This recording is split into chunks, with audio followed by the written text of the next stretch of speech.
I'm saying I can carry this episode like an ADC can carry an episode, a team match of League of Legends. ADC stands for Attack Damage Carry. This episode of Game Life Balance, a lifestyle podcast, Game Life Balance U.S., a lifestyle podcast where we occasionally talk about video games, is going to be all about the 5 different roles that you can play in League of Legends. So I hope you strap in and get ready for this episode because it's going to be a long one. That's a lie. It's a deep dive. What's it a deep dive into? None of the things that I just said. Actually, what I was going to ask you, though, is have you ever bought something on Amazon.com? Yes, Jonathan Martin, my co-host of Game Life Balance U.S., a podcast that's lifestyle-ish. I, Cody Goff, have bought things off Amazon.com. That was a fan. People got so much information out of those 2 sentences. That's incredible. That's good that you... This is my third sentence making it a paragraph. It's good that you mentioned our names. That's probably a good thing for people to know. So one of the things that I have noticed maybe in the past, 3-ish months, is that every single time that I buy something off Amazon.com now, a website where you can buy things, I'll get an email like 2 days later from the company saying, hey, thank you so much for buying our product. Please review the dryer balls that you bought. And I'm like, I bought your $7 wool dryer balls. I appreciate your enthusiasm, company that sells $7 wool dryer balls, but I'm not that excited. I bought them because they're just kind of like a functional household item. I'm not like super pumped to use them. I'm not like ready to drop a 500-word theme with 5 paragraphs about how great your dryer balls are. And to be perfectly honest, I got the request to review them before I even got the dryer balls. I don't even have the dryer balls yet, and I've been requested to review them. So I think they need to slow their rolls a little bit and kind of shut their candy mouths. Did I say that right? And shut their candy mouths and just kind of let me go at my own pace here. I'll review the products I want to review on Amazon. It's either the worst product I've ever had and it gets a 1 star, or it's the best thing I've ever used and it gets 5 stars. I mean, everybody knows the rating scale. But here's the problem, is that you don't have the dryer balls yet. So maybe they're the most amazing dryer balls you'll ever see in your life, and you will be so pumped that you review them. I know, but now I'm less inclined to give them that 5-star review and more inclined to give them the 1-star review in the binary review process that exists in Amazon. And really, reviews should be star fluid. Yeah, like it's either a 9 out of 10 or a 10 out of 10. No. But you're saying there's a binary rating system, and the rating system really is not a binary. It should be fluid. There's a spectrum of ratings. Sure, there can be a spectrum of ratings. There's either it's the best product you've ever used. Well, because we're talking on the internet. If I was talking to you in person, maybe I could be like, yeah, it's kind of meh. But that's in person. On the internet where we exist, it is either the best product I have ever used, or it is a piece of garbage, and the company should be out of business. Yeah. Right, because we're on the internet. That's how video games work as well. Right, no, for sure. So if you look up reviews of The Legend of Zelda Breath of the Wild, there are dozens of 1-star reviews. People giving Breath of the Wild 1 star out of 10. For things like there's no dungeon or something, or like there's no heart containers. So it's either a 10 out of 10 and is the most amazing game you've ever played, or it is a 7 out of 10 and it is a piece of garbage. Wait, that's not what I just said. Right, but numbers don't go below 7 out of 10 on a 10 score scale in video games. They just don't. The scale is 7 out of 10 to 10 out of 10. That's how it works. Yeah, that's how it works. All right. Also, the fun factor. You have to always take into account the fun factor. I miss when video games would be rated and one of the metrics was the fun factor. Yeah, that was GamePro's thing. And if it had a 5.0 which is the highest rating that you could get in GamePro, and the fun factor, it had that red face that looked like it was like exploding, and it kind of had a Simpsons haircut with the spikes. Like the guy's face had the Simpsons haircut with the spikes, and that's how you knew. That's how General Tso's Chicken, which I think was one of the reviewers, he would tell you that this game was a 5 on the fun factor, and you'd play it and you'd be like, this game is okay. I give it a 7 out of 10. Are you sure you're not thinking of a Chinese restaurant? I could be. I don't know. It was a long time ago that I used to get GamePro. That was a good look. You hit the sneeze button too. I'm impressed. I don't think I have one of those. Thank you. You do. You can mute Google Hangouts so that when you sneeze, as I just did, it doesn't get picked up on the Google whatever just happened. I give that sneeze a 10 out of 10. That one was more of a 7 out of 10. So we're here. This is one of our kind of rarer Saturday morning. I personally prefer to record on the Saturday or Sunday morning. Personally prefer to record on the weekend morning. You look great today, by the way. Yeah, I don't know. Every morning. I don't know what you did last night to prepare for this show and just get as much rest as you could. You obviously were in bed early. No kind of mind-altering substances ingested probably is kind of what it looks like to me. What did you drink last night? Yeah, and it's crazy because every time we don't record at this time of the week, you always say that we should have been there on a Sunday morning. Every single time, without fail. Every single time. And here we are. I do often like to sing that Creed song. So what were you drinking last night? What happened? What caused this, whatever this is? Listen, first of all, I fully expect you, because later on in this episode, you're going to talk about some video games you've been playing. You have to discuss the fun factor of all of them. On a scale of 5 to 5? I don't even care what your scale is, but fun factor has to be in this thing. We'll talk fun factor. So we'll do that. It is indeed a Sunday morning, which is where we should have been the entire time, hanging my head, got time for morning, ain't got no time. And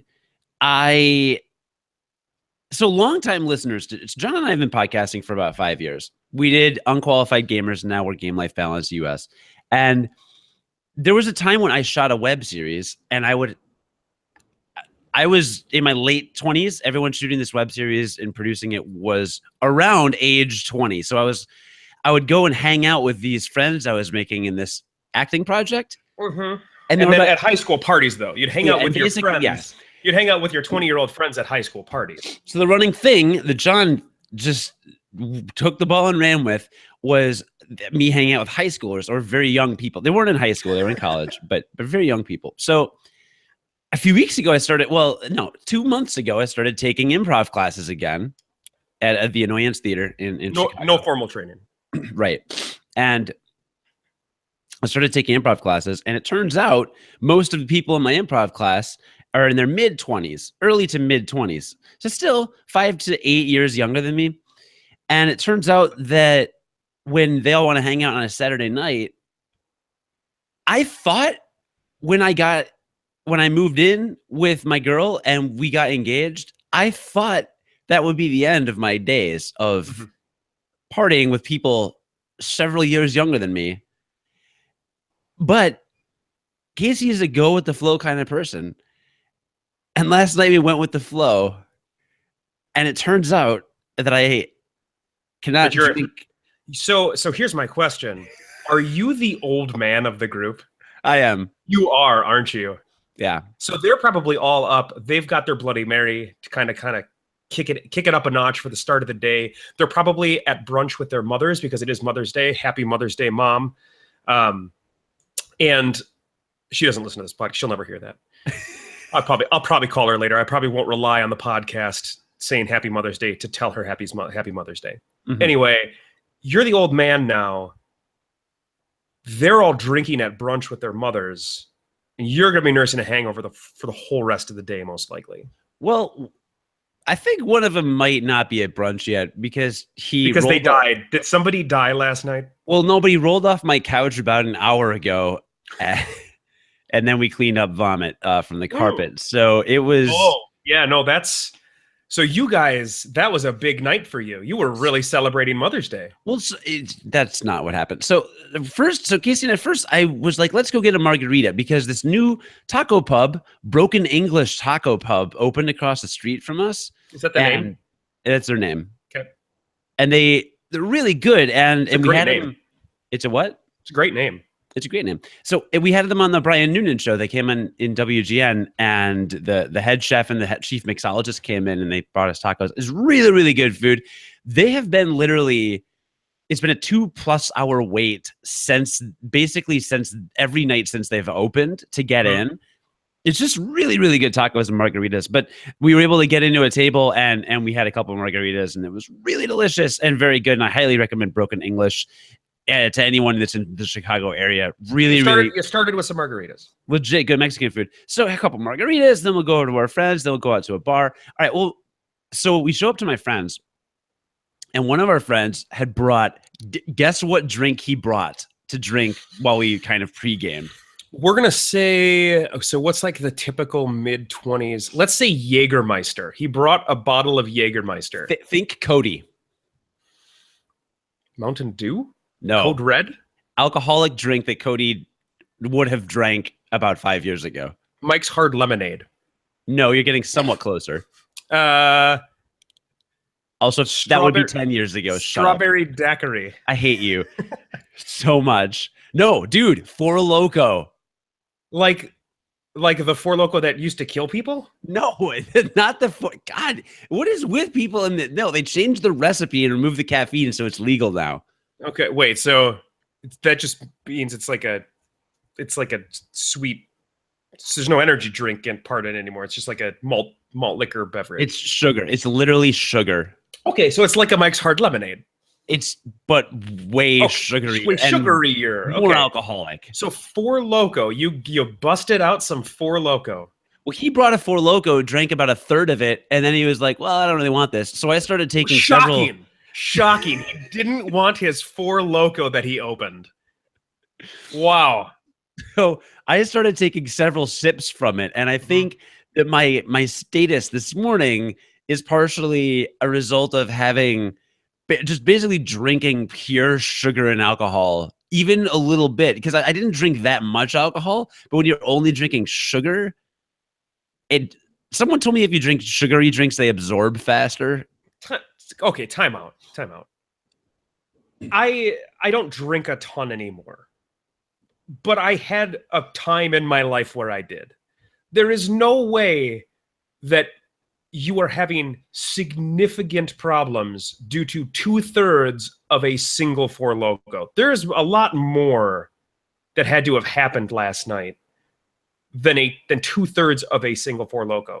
That, or you are the biggest lightweight that I've ever heard. And I know you're a lightweight, but there's no way that single-handedly is responsible for whatever this is.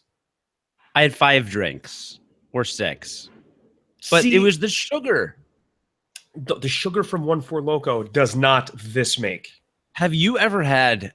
I have had a Four Loko. I had a Four Loko. I had a Four Loko before they changed the recipe. Even no, you did. Shut up. I did. Yeah, no, I 100%. You were like 18 when that happened. No, that was like 5 years ago. That would have put me at 27. 5 years ago. Mm-hmm. You haven't been to a party in 5 years. Not a party with high schoolers, no. The best part of the night was one of my friends started getting text messages from some girl, and he's like, oh geez, this girl. Oh, wait, did he sound like that? Yeah, kind of. He's like, I gotta go. Oh geez, I don't. This thing with a girl, and so wait, of course was this John Simon? Yeah, basically. So we all started inquiring, and he said, well, she works nights, and I got her number, but I can't call her because she's international, but she can call me, but not till she gets off work. No, and it didn't make more sense last night, so I won't even try. So I'm like, well, what time does she get off work? And this is 2:45 in the morning that this conversation is happening. So what time does she get off work? Dude, but that's the thing. She's not. Like, she's just not. It's not going to happen. That answer doesn't make any sense. No. So, like, she's not going to get off work ever? He insists that she's not going to get off work. So I ask again. I said, that poor girl. That sounds like slavery. I know. So I said, well, no. What time does she get off work? When is she done at the call center so she can call you? And he's like, you don't understand. She's not. It's not going to happen. It's just not going to happen. And he's freaking out. And then about 5 minutes later of solid questioning of when she's getting off work, he finally says, she gets off work at 3, which is 15 minutes from our conversation. Which is actually probably about how long you had that conversation. Pretty much, yeah. By that time, I think it was about 10 minutes. So that was the highlight of the night. I'm not that hungover, but I don't know, just the combination of sugary, gross drinks and staying up really late, and then clean vomit out of your own carpet. Like that's, yeah. I mean, that's not. It doesn't matter whether you're stone cold sober. That's not going to leave you feeling great, you know. No. And then I had to look at you, and then you got to look at me, and I'm like unshowered, and I haven't done the hair thing. Which I can hang on. I haven't done the hair thing. I haven't showered. You just did the hair thing like 6 times. I was watching you. I touched my hair. That's what happened. That's the hair thing. That's the hair thing. That's the hair thing. Yeah, it's touching it my doesn't hair. matter what happens to my hair. It's gonna look like crap anyway. Well, good for you. It sounds like you had almost as productive of a weekend as I had.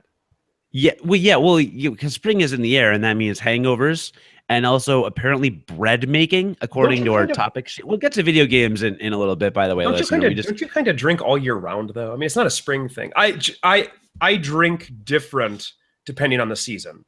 Do you make bread different? I don't know if you feel the same way. No. So about the bread making thing. So for Christmas last year, we got a bread maker, and we, like many, bread maker is like a kitchen gadget, right? Because what does it do? It does one thing. It makes bread. Makes rice. It doesn't do that though. It makes bread from scratch, and it is big. A bread maker is big. I don't know if you've seen one before. It's pretty large, and it takes up a decent amount of space. So it's like a kitchen gadget. It does one thing. It's not like you make a loaf of bread every single day. So it's not like your bread maker is going to get a ton of use, even if you're an aggressive bread maker. Mm-hmm. It's not like your bread maker is going to get a ton of use, and we were not aggressive bread makers. So the bread maker found its way up to like the top shelf of one of our higher cupboards. And it got put in there, and it honestly kind of got forgot about, like many of our devices that we have in our kitchen, because the kitchen gadgets, we got a rice cooker too. Guess what? I don't think we've ever used it because it makes bread. It makes bread, and we just don't eat a lot of bread. So a couple of weeks ago, I was like, we have this bread maker. My grandpa used to make all sorts of bread with his bread maker. It was always awesome.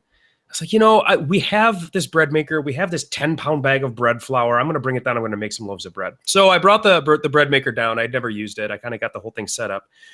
Found a really basic recipe for bread. It was like a whole wheat bread. And I put all the ingredients in there. And I started the bread maker. And it's a 4-hour process.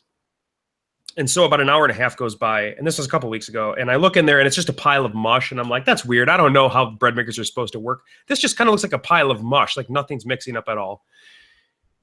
And I don't know, the whole 4 hours went by, and the bread did not make bread. There was just a bunch of liquid in there and grossness and like raw flour everywhere. And I was like, ooze. I must have done something wrong. Because gelatin. This is not a loaf of bread. This is a pile of muck.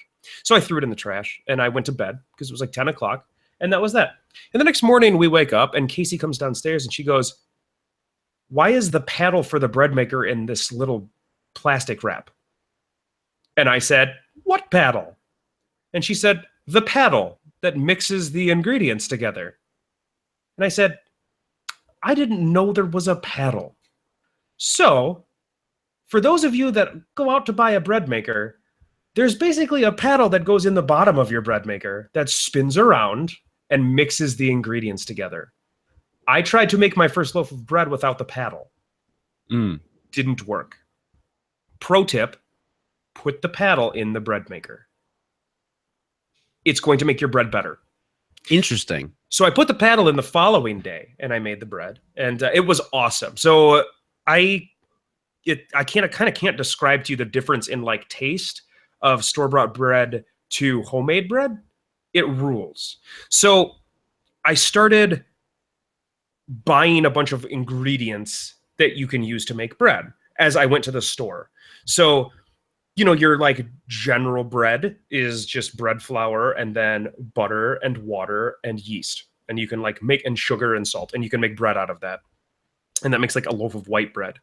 But there's also like all these crazy ingredients you can have in there. Like you can have a bunch of spices, you can have nuts, you can have granola, you can have whole wheat flour, you can have almond flour.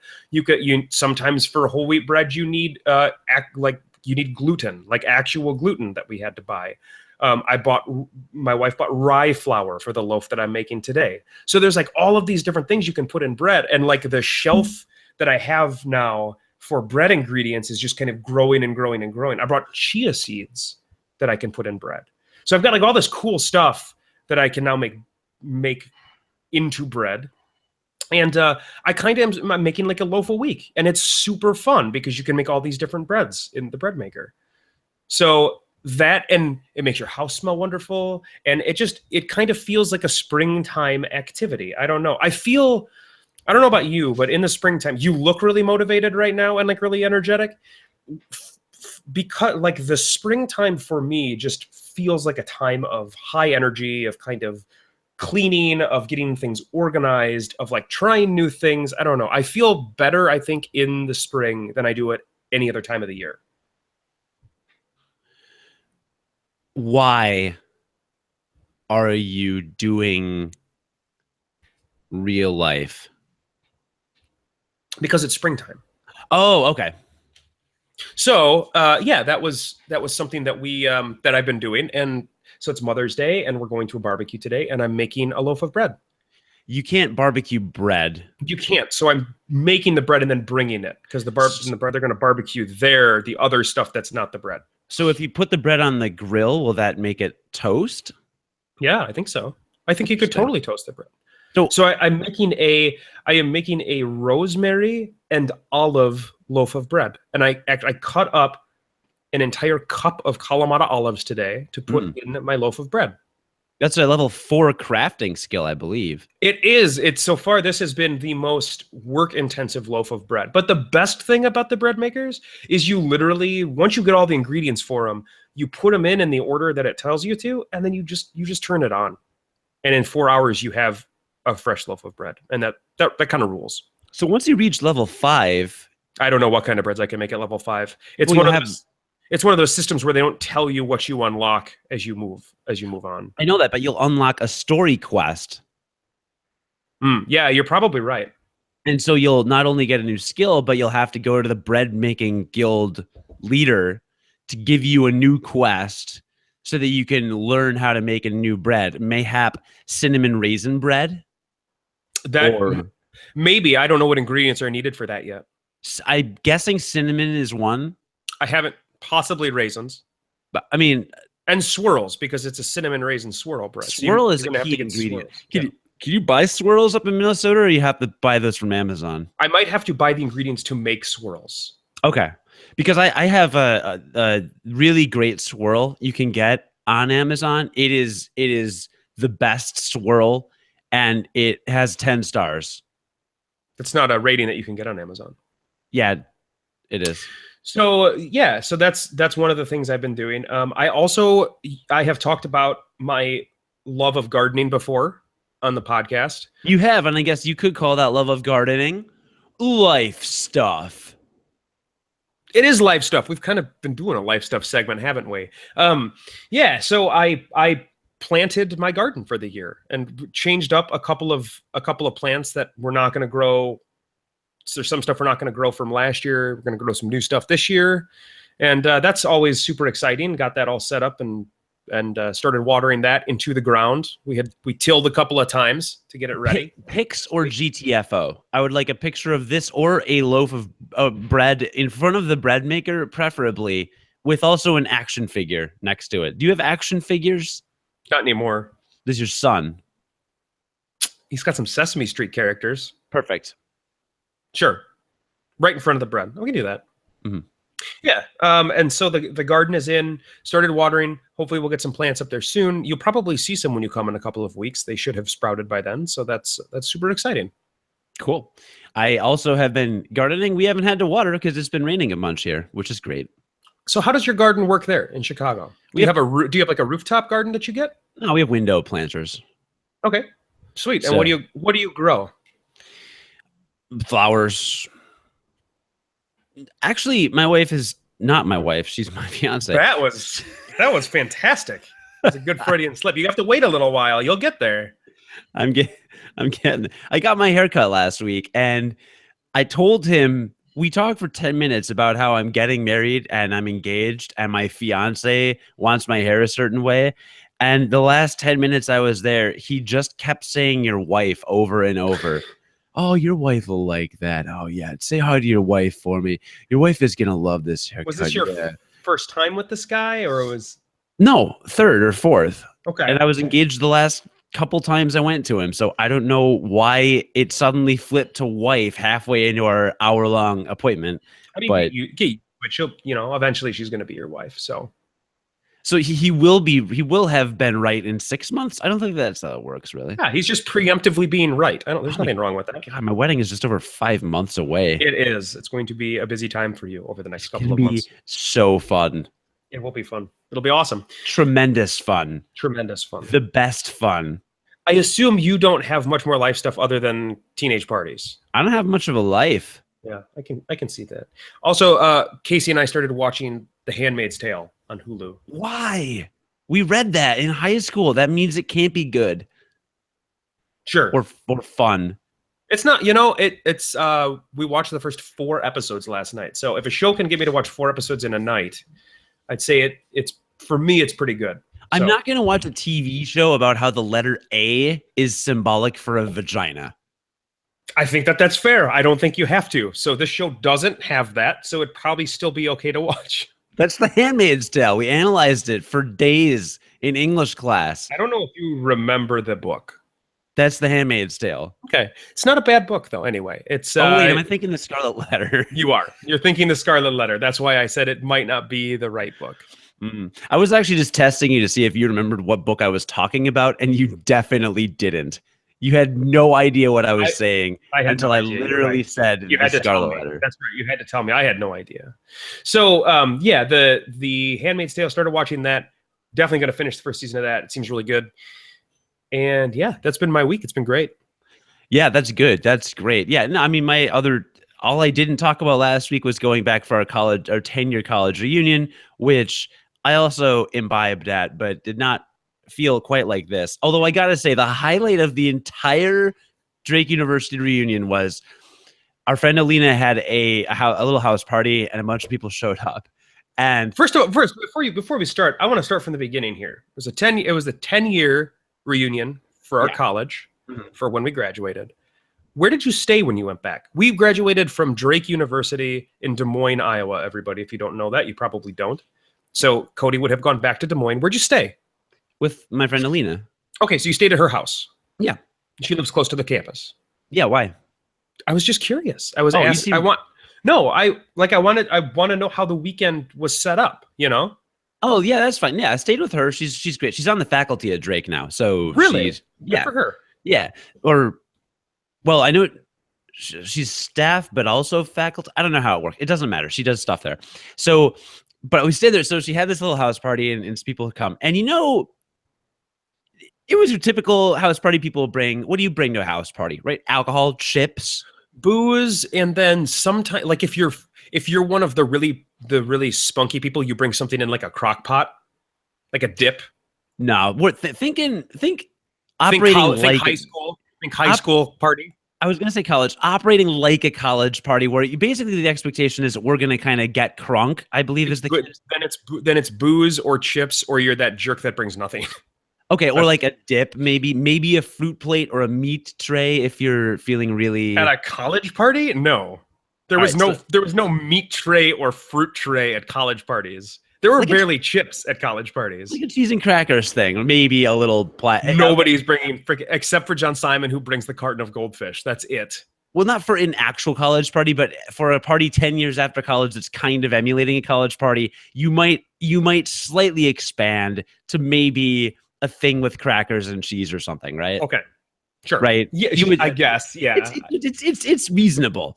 Yeah. It's somebody's at the Jewel or the Hy-Vee or whatever, and they see a little thing and it's got some Ritz crackers and a couple pepperonis. You're like, all right, I'll grab this, and it's whatever. Okay, it's still party food, right? Yeah, and it's never enough for everybody at one of those types of parties. You bring like a box of Ritz for like 35 people. So maybe everybody can have a Ritz. There are only like 20-ish people. There's like a small get together kind of a thing. So my friend Allison shows up, God bless her, with from Hy-Vee, the grocery store in Des Moines, a plate of 12 deviled eggs. The party food. Deviled eggs. You want to talk not really college party stuff. So not only does she bring it, but we each tried some, and I love deviled eggs. Absolutely love them. Oh yeah, tremendous. So I eat one of these deviled eggs. Me and two other people, the adjective we used to describe them was stiff. You don't want your deviled eggs to be stiff. You really don't want your deviled eggs to be stiff. So I ate a stiff deviled egg, and we proceeded to give her crap about the deviled eggs incident the entire rest of the weekend. It was a tremendous highlight. So that was really just the highlight of the Drake reunion. It was good to get back to campus and see people and stuff. I'm only inviting 3 people from Drake to my wedding, you know. I mean, excluding you don't count.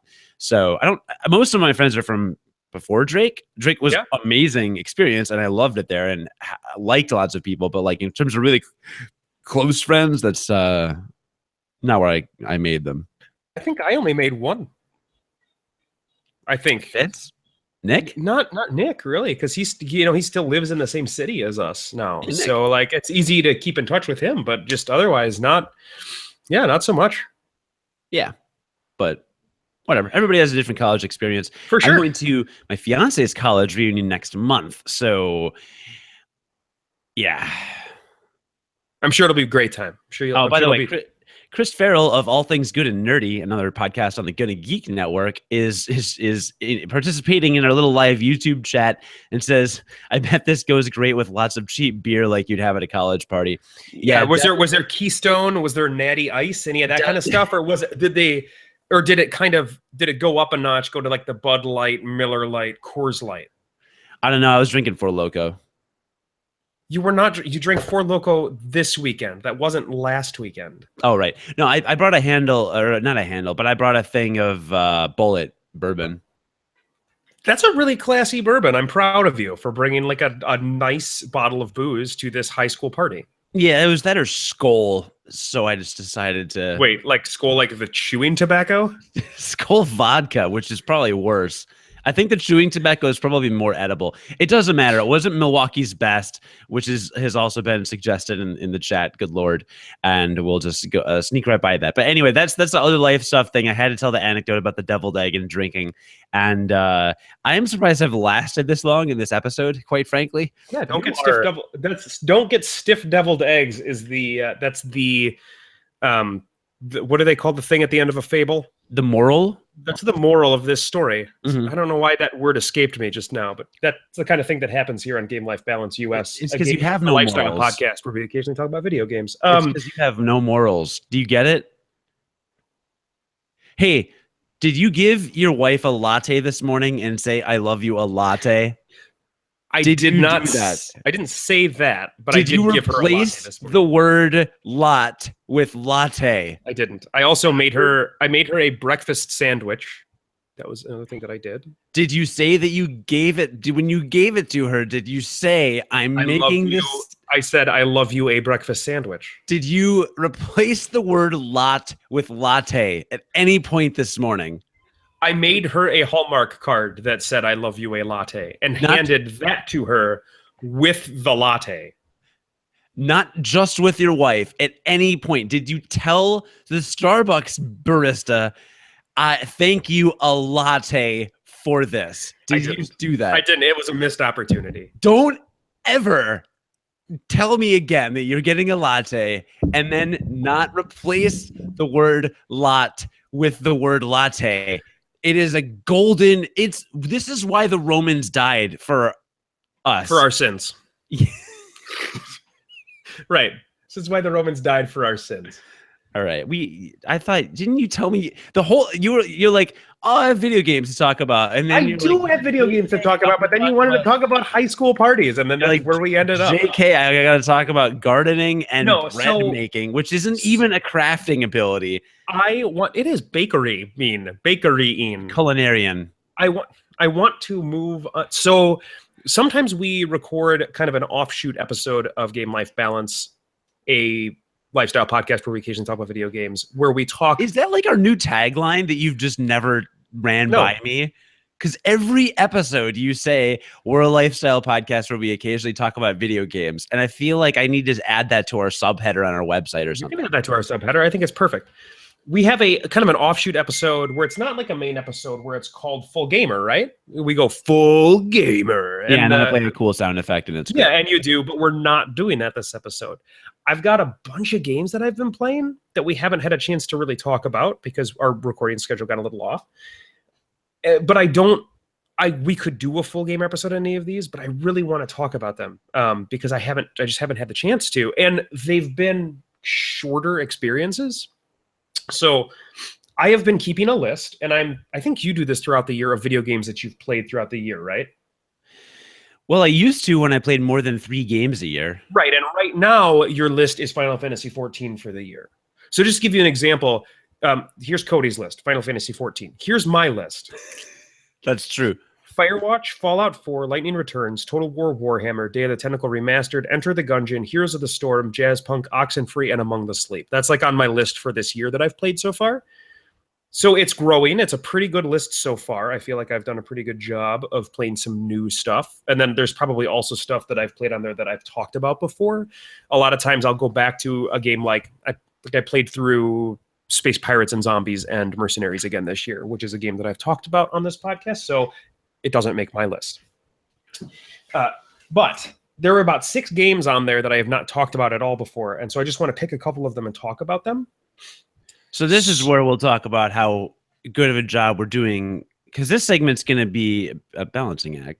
This is going to be balancing act. That's right. It's going to be balancing act. So I want to talk maybe 2 or 3 games really quick. And I played these all in like the past month. I finished about 3 games in the past month. So this is a good opportunity to talk about games that aren't too time consuming, that an adult gamer can still go to work and get sleep and also enjoy these games, or just grind in Final Fantasy 14 for several hours, which is all I do. That's right. Or read all of the text that's in that game, because you could probably do that for a couple hours as well. Just kind of straight. Good.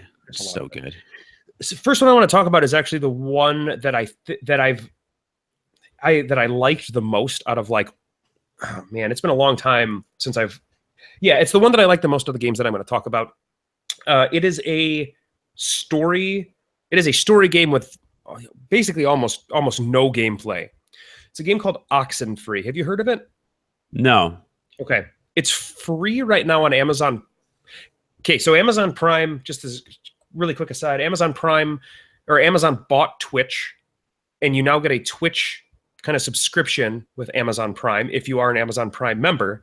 And one of the things that they're doing is giving free games away. I don't know if you knew this. They have their own platform like Steam, and if you're an Amazon Prime member, you can get some games for free. They do like a new one every month. One of the games you can currently get for free is Oxenfree. So if you should download their client, and if you don't have it, you should launch it and get Oxenfree for free.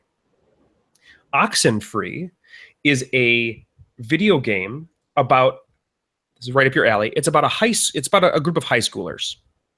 And that is right up my alley, because I only talk to and party with high schoolers. That's right. And every year, actually, I think they're early college kids. Every year they go to this island. It's off the coast. I think it's off of the coast of like New York or something like that. And they hang out on this island and they drink and they like smoke pot and they have a good time, and they do that overnight, and then they go back home. Well, the game picks up at the start of this trip where you're going to go on this island, and it's you're a female protagonist who is going to go off to college soon. You're a strong female protagonist. You're a female protagonist that is going to go off to college soon. And the whole game, the way that this game is played is you are kind of hanging out with your group of friends and non-friends that are on this island. There's like 5 or 6 of you, and you get prompts that come up throughout the course of their conversation, and you can basically say one of 3 things normally by hitting one of 3 of the face buttons. So either like X, Y, or A, depending on what kind of controller you're using. You can say something. Or you can just not say anything. You can not press a button, and silence is always an option too, in terms of what you can do. And that's it. That's the whole gameplay of the game. It's you kind of walking around this island and then exploring how the relationships with these people work and uncovering the mystery of this island, because this game is a science fiction horror game. Ooh. So there's a story that kind of comes out over the course of you playing it.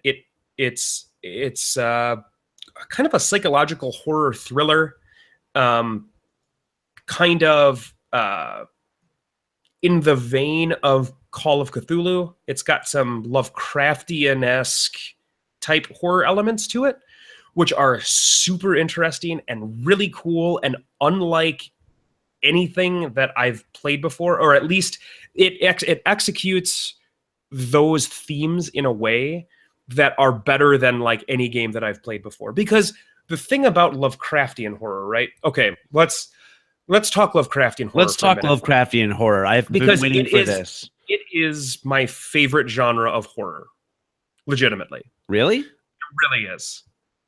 So the thing about like Lovecraftian kind of mystical, psychological type horror is it doesn't translate well to written text, which is what H.P. Lovecraft did, was write. But the concepts are kind of out there in terms of horror. So the concept of Lovecraft's horror is that there are these entities of unimaginable power called the Elder Gods, right? You've probably heard of this concept. It's been in many board games. It's in some video games. It's in some movies, specifically like Cabin in the Woods. Mm-hmm. You know, that was like this type of theme. And these gods they exist outside of our dimension, like in a parallel dimension, and they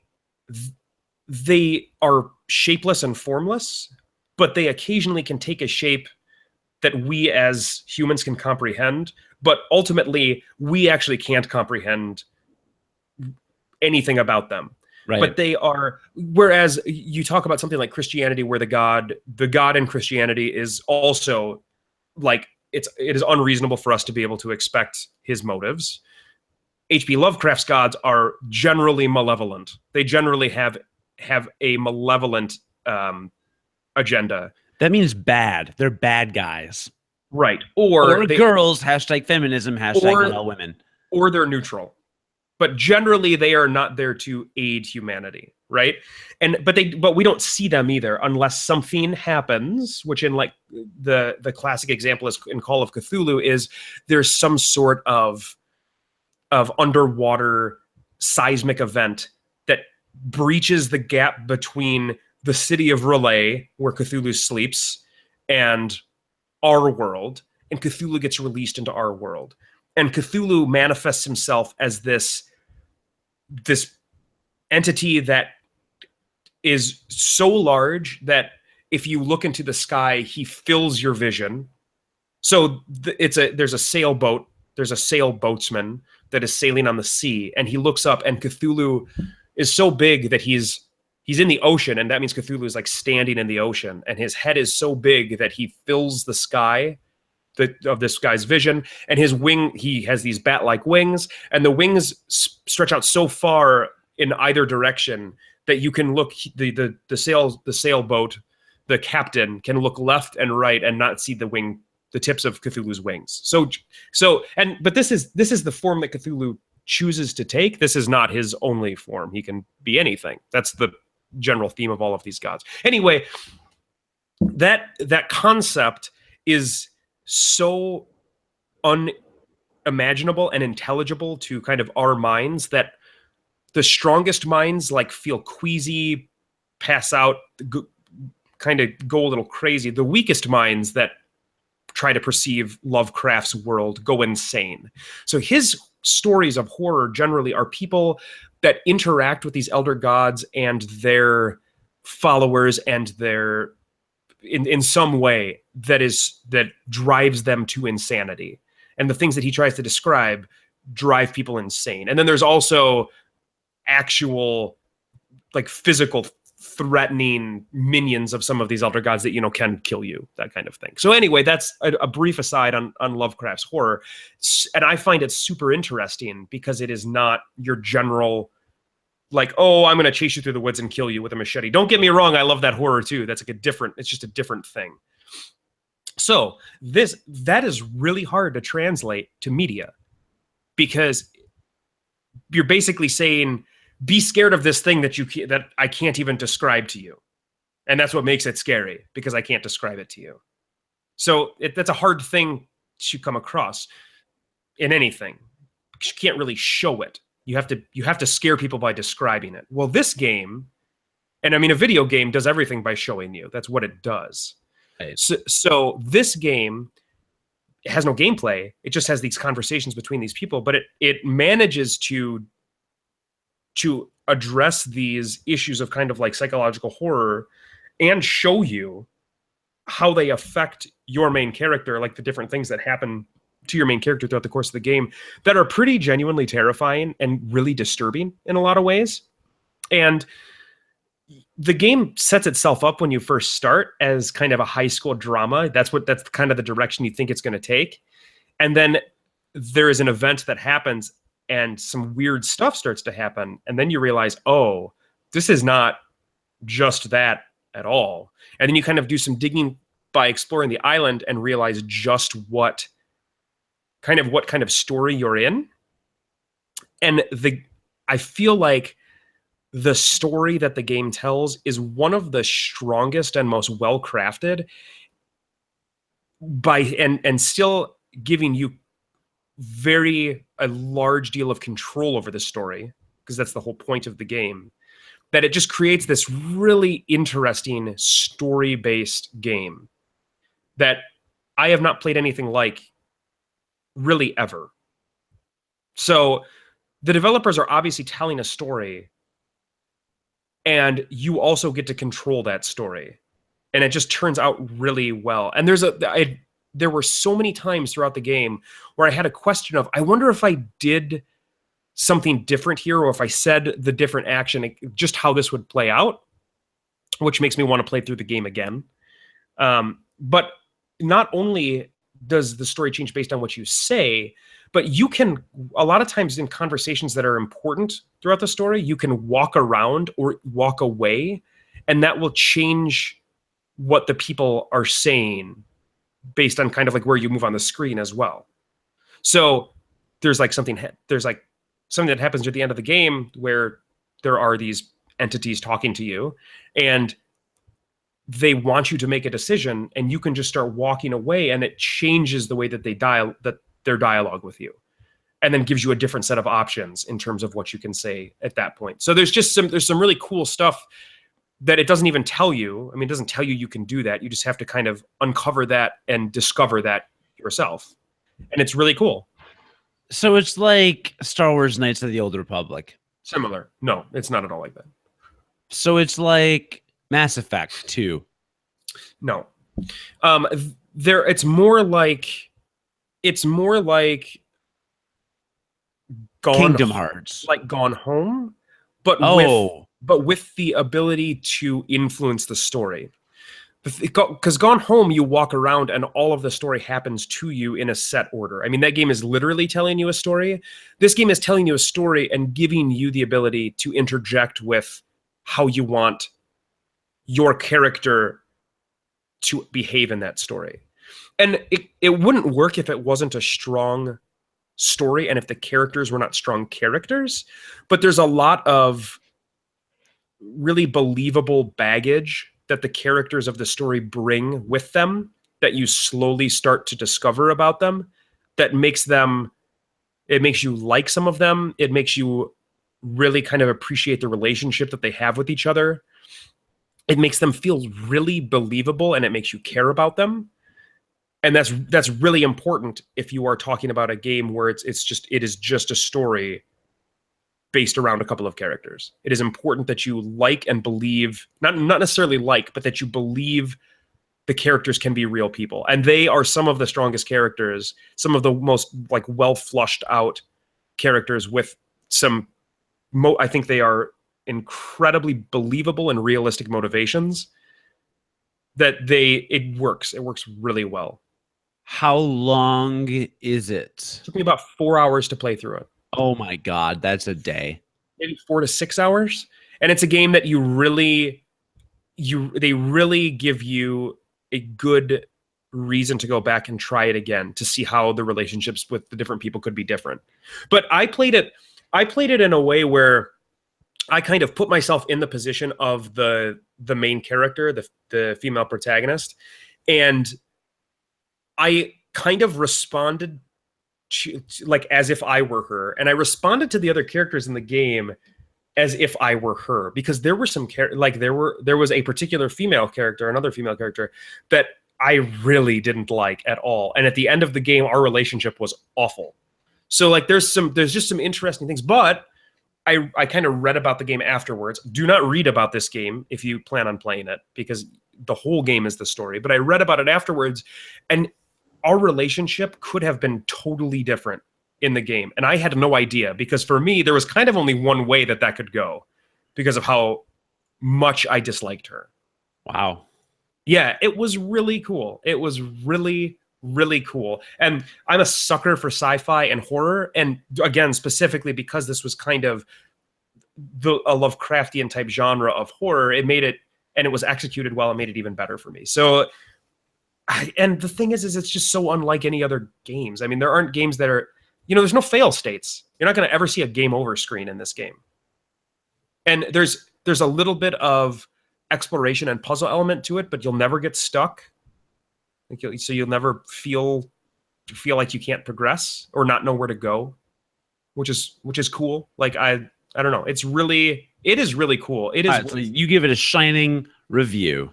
Yeah, for sure. And it's made by a new studio. They hadn't made anything before. I think it's called like Night Shift. I tweeted at them when I finished. They said thank you because I said it's great. So yeah, it's cool. It is really cool, and it doesn't have a lot of developers, and I love that kind of thing. Oh, and the music is phenomenal. Phenomenal. You would love the music. It is excellent. All right, well, I've added it. I've redeemed my Twitch Prime gift. All you got to do is just Google Twitch Prime and then go sign in and then redeem. It's not hard. If you have Amazon Prime, do you know how long it's going to be free? I think they do their free games for a month, and once you get their client and like install it, it's not like it goes away. So once you like reclaim your free thing, you always have it through their client. Yeah, so maybe 2017, you're probably good. It's a shame that we didn't kind of talk about that sooner, because Kentucky Route Zero was their free game like 2 months ago. Oh, really? Yeah, it was. Yeah, and I totally forgot to mention that to you, but I saw that and I got super excited because I was thinking about how many more people would play that game because it was free. Clearly not excited enough to tell me about it. No, I forgot about it. I hibernate in the winter. Winter stinks. So all right. Well, what other games did you play for this balancing act? Let's talk a game called Jazz Punk. Hey, you've heard of this game. I bought this game because I was going to play it and do a Let's Play video with my fiance. So tell me about Jazz Punk. Without spoiling anything. I want to tell you something, because a Let's Play of this game would be hilarious. I kind of want to see it, and I won't talk into details at all. But let's talk Jazz Punk a little bit. Jazz Punk, I had no idea what to expect when I started Jazz Punk. I had heard about it on a couple of the podcasts that I listened to, and they only talk about it when they're talking about just games that are funny and really wacky. And specifically, the thing I remember the most about it is it came up. One of the podcasts I listened to, Giant Bomb, they do, at the end of the year, they do Game of the Year podcasts where they podcast for 15 hours, and they have about 20 different, 20 different categories of stuff that they give out awards at the end of the year. And one of their categories one year, and they do serious categories, serious categories, because they're freaking video games. they do serious categories, and then they do like funny, fun categories. And one of the categories, one of the years, was best use of full motion video, which is just, real video in a game, because a lot of games are using that now. And Jazz Punk won best use of full motion video. So I was like, and it was because it was funny. So I got it in a humble monthly sale. So I knew I had it. And finally, I was in between games, and I was like, this game is supposed to be like funny and wacky. I'm just going to do it. Like, I'm just going to play it. So I booted it up, and I started playing it. And the game is it's got this really chunky, almost Lego-like art style. Like, it looks like you're playing with Legos. Or, the generic bathroom signs with, guy and girl, like men's bathroom, women's bathroom. Yeah. And the way that those people look on those signs. So that's the way like everything looks in this game. The people are modeled after those bathroom signs. Oh, all right. With these really weird, vibrant colors. So it's super like chunky and not detailed, but it works really well. You are an undercover agent for some sort of European spy agency. I don't know.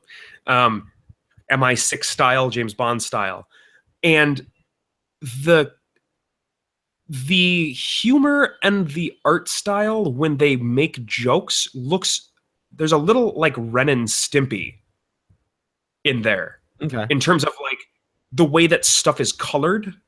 So just to give you an example of one of their little off the cuff style gags that they do, they have you like dial a phone, and they have you. So like you'll go up to a phone, it's in first person, everything in the game is in first person. So you'll go up to a phone and you'll just like start hitting the buttons to the phone, and let's say you need to dial 555-28228. So you dial 555-2828, and a big finger, a dumb looking finger comes out and starts like pointing. And then the thing that happens when you dial that number, and then you back up and the hand drops on the ground, and it's just you were holding a hand on a wooden stick that had a finger on it for no reason, but it's funny. It's funny and it's wacky, and the way it's presented is really wacky. And they have goofs like that all the time. Another thing that happens, and this will be the last specific joke that I say, and just to give you an example, you're in an apartment and you go up to the record player and you start the record player, and you don't need to, but you start the record player, and there's this like beat that starts like a just a synthesized drum beat in the background. And there's somebody talking about like quantum physics, and it's just this really dry, super dry like lecture. And a hand comes up, and it's a record player, and you can start to scratch the record like you were a DJ, and it scratches over the quantum physics lecture that you're listening to. And you can listen to it for like 15 minutes and scratch over it like you were a DJ. And it sound with this drum beat over the background, and it's so dumb, and it sounds so dumb, but it is so funny when you're doing it. It's really cool. And a bunch of the humor in it is total non sequiturs. So the stuff doesn't make sense at all. Some of the stuff that happens does not make sense, and it doesn't need to. It's just like wacky stuff that happens. And then there's like the story makes sense in the sense that you kind of know what you're supposed to do. And it makes sense once you do it. But like all of the random aside humor that occurs throughout the game is just so wacky and fun. And the game is nothing. It's like 2 hours long. It is nothing. And it's broken up into acts. So it's like 5 acts or 6 acts long, and you can do each of them in 15 to 20 minutes. So wow. and it gives you it also gives you a reason to go back in and kind of play around with it. So it's totally worth checking out. And there are so many instances where I was laughing out loud, which I don't do a lot when I'm playing games by myself, but it was great. It was really great. And it's called Jazz Punk, and you can get it for cheap. And again, it's a game with no fail states. It's just a game of wacky, goofy exploration. And there's a couple of different ways you can do most objectives in the game. So it's definitely worth checking out and seeing. Is it a point and click or just first person? It's style? just first person adventure game. Okay. I mean, it's not like you click and make your person walk somewhere. It's in Yeah. first person. It's Okay. like Myst. Yeah, or like Gone Home, but it sounds like this has an entertainment value. Much different than Gone Home in terms of its tone. Mhm. Yeah, it's really cool. It is really cool. So check that out. And the fact that you own that, like I want you to play that game really badly. And it's so short. You and your fiance should 100% play that and check it out. Sweet. Yeah. So finally, the last game I want to talk about really quick is a game called Enter the Gungeon. Have you heard of this? I've played this. You played Enter the Gungeon. I think. Hold on, I'll Hey. Google it. I'll find out. Enter the Gungeon is an 8-bit art-styled roguelike where you are one of a couple of different character classes, and it's all based around guns that you unlock. So you unlock guns as you enter this dungeon, and you go as far as you can, and there are bosses at the end of each floor, and if you beat the boss, you go on to the next floor. It's a bullet hell shooter. So it's done in like third person, but it really is a bullet hell game. And what they do is they give you a role that makes you invulnerable and that you can use at any time, but it pushes you in a single direction that you can't change. You can't alter your direction in it. And it's it's important to talk about it because it is the way in the game to dodge basically, but you have to make sure that you roll in the right direction, because if you roll and there's a bullet coming to the spot where you are when your roll finishes, you will get hit. And you have, like 3 hits until you're dead. So it's not like a game where you have a ton of health and you don't get health back very much at all. So that roll is a very specific and very important and emphasized tool that they use to play the game. And then you are unlocking a bunch of different guns as you go throughout the dungeon for future runs. So just like many roguelikes, you are unlocking things as you go for future runs in the game. And there's a currency that you kind of build as you play the game that you use to like buy at shops in between runs to unlock stuff in the game. There's stuff that you can unlock in the dungeon that shows up later in the game. On every floor, there's a shopkeeper that you can use to sell money that you are gaining throughout the course of the dungeon. And then you can buy weapons and health and ammo there. And the breadth of guns that you can unlock is so wacky and fun and crazy, and they all operate in such different ways, and there's like status effect guns that it really feels super different every time you play it. And the character classes in combination with the different guns that you can unlock make it super fun. Each run's like 20 minutes long, so it's a great kind of like, I want to go and do a run of Enter the Gungeon really quick. It's a roguelike. It is, yeah, it's a roguelike. Sweet, then I'm down. Yeah. And it's so, you start from scratch every time you go in. The only difference between runs is that there's going to be more and more stuff that you could find on every run. And then the goal is obviously, like most roguelikes, to get a combination of items that kind of let you deal with a majority of situations. I've played the game for about 5 to 6 hours, I would say, and I still have not completed a run. Wow. So I've unlocked a ton of guns, but it gets very difficult. I'm not good at bullet hell shooters in the first place. I never have been. So it's not a game that I will ever be good at without a lot of like time invested into it. But it's really fun. And it's just got a fun art style. Everything is gun related, so all of the enemies are like shaped like bullets, like a different type of bullets. The guys shaped like a shotgun shell shoot shotguns. The guys that look like rifle shells, they shoot rifles. It's dumb. So, have you played any games you don't like recently? No, not recently. No.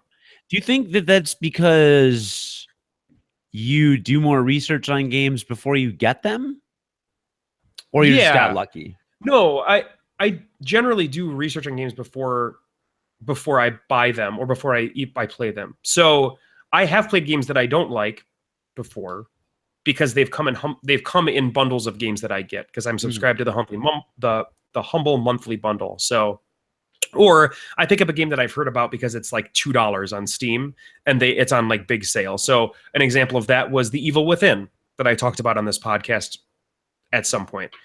I can't remember what episode that was on this show, that was on Game Life Balance. But I picked that up because there are people that I follow on Twitter that talked about how much they like it. And it's a horror game. So I thought this is a game that's in my wheelhouse. Turned out that it's actually more of a stealth game, and I'm not into stealth games at all. And it was also awful. So that was also a reason why I didn't like it. Yeah. I don't love awful games either. Yeah. So generally, I listen to the people that I trust, like the critics that I trust. And when they say a game is good and it comes at a point where I feel like paying whatever it costs to buy it, then I'll buy it. And generally I agree with them because I know which critics I kind of jive with in terms of what games they play. Mm. I don't know if you operate the same way when you buy video games. So I bought and got a subscription to Final Fantasy 14, and then I stopped buying video games. You stopped playing all video games, yeah. Yeah. No, our friend Blake has texted me a couple times and said, "Oh, hey, have you played this? It's really, really fun. I just got it." And I don't even look at it. I literally don't even look at other games. I haven't finished Zelda. I haven't even beaten Breath of the Wild. It's been out for what, 3 months? 2 months? Yeah. It's been out for a while. By all accounts, is amazing. Yeah, and it is amazing. But I haven't. But you just want to play Final Fantasy 14. I just want to play Final Fantasy 14. We talked a little bit online last week about how I know exactly how you feel because I've talked about World of Warcraft on the show before. And at the height of my World of Warcraft playing, when I was in pharmacy school still, I was I was leading a raid guild. We were making progress in the expansion in terms of doing raids in the game. And I lost about 2.5 years of other video game playing, and I wouldn't have traded it. So I'm not at all regretting that decision to play World of Warcraft the way that I did, because it was some of the best times I've ever had playing video games, because it was such a communal type playing system. Mm-hmm. But I totally understand what it's like to be absorbed in some sort of MMO and have that be kind of the only thing you want to do and the only thing you want to play, because they're set up in their treadmill of progress is set up in a way where you always feel like you're making progress to something, but the treadmill is so long, the ride is so long that you'll never get to the end of it, ever. And so you will always feel like you're doing something and making progress in something. And if you like the game, you could play it forever and not see everything. Yeah. So that's kind of the situation it feels like you're finding yourself in right now.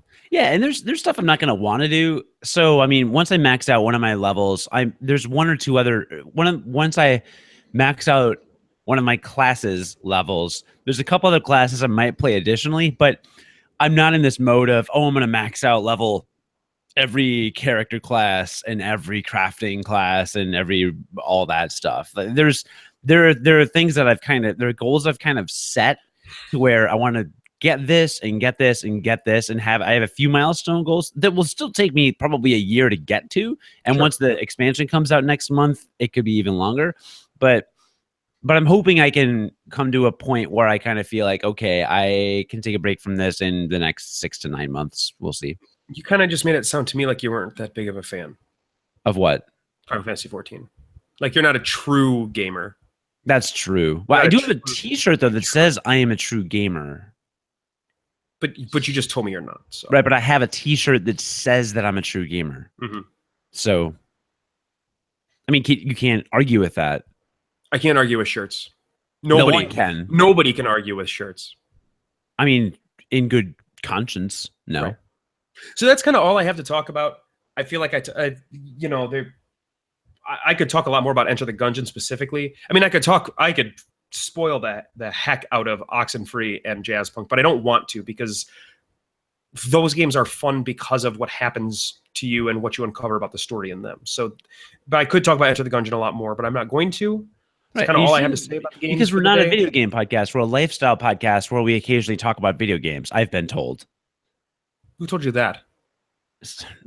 Some idiot. Sounds dumb.